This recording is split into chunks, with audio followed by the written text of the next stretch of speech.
The Mahakumbh Mela is the greatest gathering of humans ever known. It is a pilgrimage made once every 12 years by Hindus to the ancient holy city of Prayagraj in the northern state of Uttar Pradesh. In 2025, about 400 million people will gather over the course of about a month and a half to take a ritual bath at the confluence of the Ganga and Yamuna rivers. This event itself is a confluence of eons of Indian history and Hindu mythology. The reason for the pilgrimage is rooted in the stories of the fight between gods and demons, between good and bad, between the light and darkness. Hello everyone, welcome to Food Culture Knowledge. Today we are going to discuss a momentous occasion that is currently going on in India. You may have seen it in the news.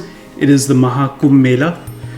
Today we're going to take this chance to educate ourselves and learn more about the Mahakumbh Mela, why it occurs, what its origins are, and some of its history, of course. So thank you so much for joining us today. We hope you learned something. And we will first start off by learning more about the name and how it got it. Let us start by understanding the name's origins in Sanskrit. Maha means great, Kumbh means pitcher, Mela means festival. So the name means the Great Pitcher Festival. Yes, it is named after a liquid holding vessel. We will get into the reason why in just a bit. First, some facts about the Mahakumbh Mela. Starting around mid-January, it will continue until the end of February. It is scheduled around the Hindu calendar and the alignment of the Sun, Moon, and Jupiter, which occurs every 12 years. The 2013 Mahakumbh Mela drew around 120 million people. This year, 400 million are expected. To give you an idea of how many people that is, the population of the United States is approximately 340 million.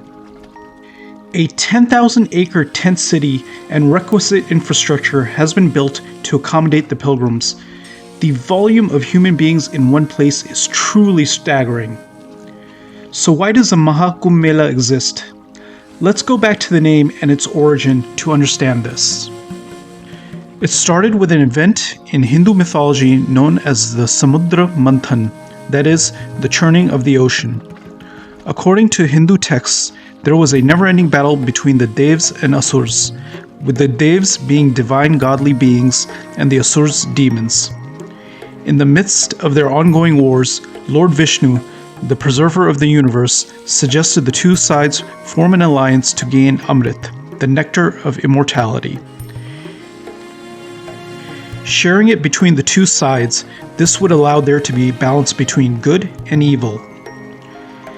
The mountain known as Mandar was placed by Vishnu in the middle of the Kshir Sagar, that is, the cosmic ocean, to serve as the churning rod. For a churning rope, Lord Shiv's divine snake, Vasuki, was coiled around the mountain and used with the promise that Vasuki would receive some of the nectar. With Vasuki's middle coiled around the mountain, the Devs and Asurs each grabbed one end of Vasuki and began to pull him to their respective sides. This caused the mountain to rotate, leading to the churning of the ocean. The churning produced a treasure chest worth of substances, from goddesses to divine beings to jewels, and even a poison known as halahal that threatened to subsume all of creation. Finally, the nectar of immortality was produced by the ocean, contained in a pitcher. Yes, that pitcher, the Kumbh.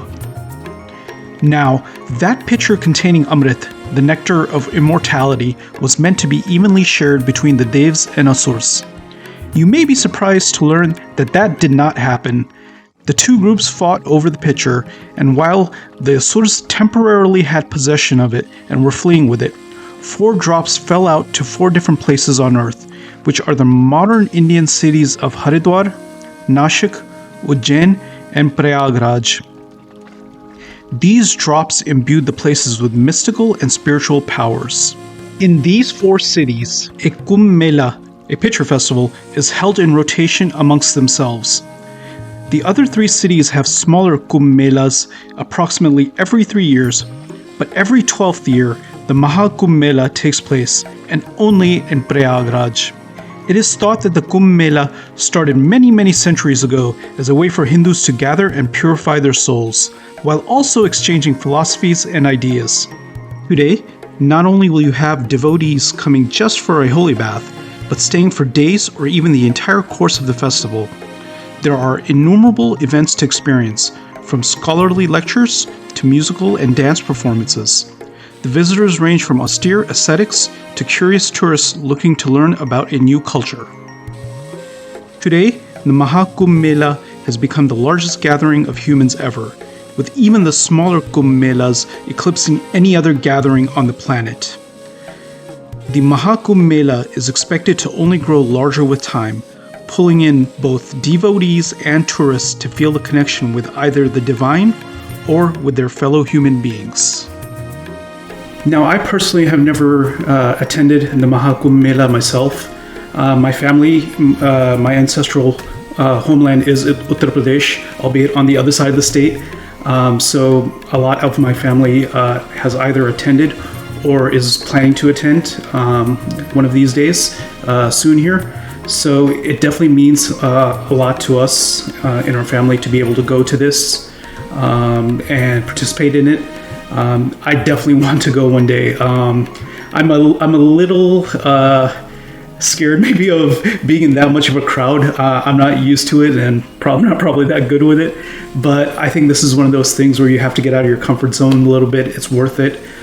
It's such a beautiful idea if you think about it. You know, I mean, millions and millions of people all together there, on one spiritual journey to cleanse themselves, their minds, their souls. It's a beautiful thought, and it's something I think I would like to participate in one day. So I sincerely hope I get a chance before the end, maybe next Mahakumbh, and maybe I can make some videos there, even live videos. That'd be an absolutely beautiful thing to get to experience, to do. So who knows? Maybe we'll have the chance to do that. But I hope you enjoyed this video today. I hope it was informative. It gave you maybe more of an understanding of the Mahakumbh Mela. If you've kind of heard of it before, then you know a little bit more. And if you had never heard of it, then hopefully it gave you an appreciation for such a momentous occasion that occurs, in human civilization. And hopefully you'll be motivated to learn more about it. And we'll definitely continue to do some videos where we explore more history, mythology, not just Indian, of course. I love studying history across the board, but obviously being Indian American, we're probably going to cover a lot of Indian history and mythology here going forward too. But I hope you enjoyed this video. Thank you so much for watching, and we hope you'll join us again next time. Thank you so much. Please honor us by hitting that subscribe button if you like this video.